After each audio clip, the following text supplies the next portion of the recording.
Бұл рецепт, бұл әдіс жөтел келгенде балалар мен үлкендерге өте жақсы көмектеседі.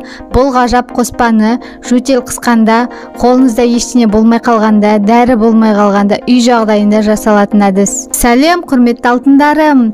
Қалайсыздар? Бүгінгі видеоны, пайдалы видеоны жалғастырмас бұрын каналыма тіркеліп, лайк басып және достарыңызбен бөлісе жүріңіздер. Менің видеомды бірінші болып көру үшін қоңыраушаны басып қойыңыздар. Бірінші қоспаны дайындау үшін 1 пияз және 1 стакан сүт керек. Пиязды жақсылап турап аласыздар, ұсақтап. Содан кейін оны басқа ыдысқа салып аласыз. Содан кейін оның үстіне 1 стакан сүтіңізді құясыз. Осыны апарып газге қоясыз. Қашан көпіршігі шығып, бірінші рет қайнағаннан кейін, содан кейін өшіріп тастайсыз. Сосын бұл қоспаны сүзгіштен өткізесіз. Пиязын алып тастайсыз да, сүтін стаканға қалдырасыз. Содан кейін 1 сағат сайын 1 үлкен қасықпен ішесіз. Сізге енді жөтел не проблема. Балаларға да, үлкендерге де беруге болады.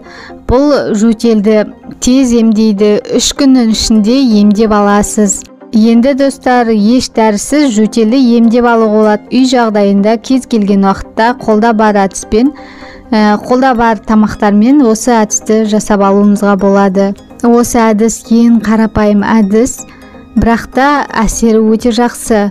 Осыны қолданып көріңіздер жөтел кезінде. Қазір қыс мезгілі, көбіне салқын тиіп, салқын су ішіп қояды адамдар.